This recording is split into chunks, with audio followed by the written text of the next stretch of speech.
Family card ঠিক এই অন্যায়টাই করে, তিনজনের পায়ের নিচে সমান বাক্স দিছে। তাইলে এই ফ্যামিলি কার্ড চালু হইলে যারা সবচেয়ে দুর্দশাগ্রস্ত, যাদের সবচেয়ে জরুরি প্রয়োজন, সেই মানুষ অদৃশ্য হয়ে যাবে। তারা কাগজে থাকবে, বাজেটে থাকবে, কিন্তু বাস্তবে থাকবে না। টাকা সবার মধ্যে সমানভাবে ছড়ায় পড়বে। তাহলে টাকার প্রভাব শূন্য হয়ে যাবে। টাকা তাহলে কাকে সাহায্য করতেছে?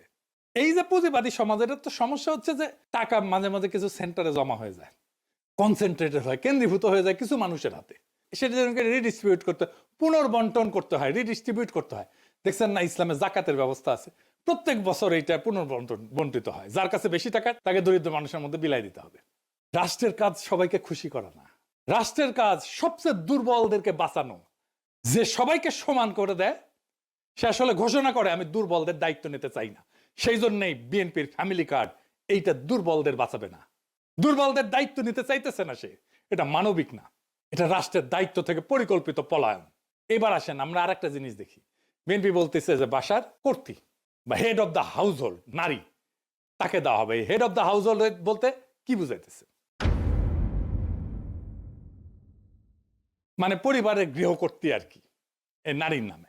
ইংরেজিতে লিখছে woman head of house hold. এখানে প্রথম সমস্যা হইতেছে পরিবারের সংজ্ঞা কি, কে এটা সংজ্ঞায়িত করবে? আমাদের সমাজে যৌথ পরিবার আছে এবং ছোট পরিবার আছে, যেটাকে নিউক্লিয়ার পরিবার বলা হয়, একই সাথে চলে। যে নারী, সে নারী তো কারো মা, সে একই সাথে কারো মেয়ে, কারো স্ত্রী, কারো শাশুড়ি, কারো পুত্রবধূ, কারো বোন। তাকে কোন পরিবারের অন্তর্ভুক্ত করা হবে? পরিবারের কোনো সংজ্ঞা বানানো তো সম্ভব না। এটা একটা ইমোশনাল অ্যাটাচমেন্ট।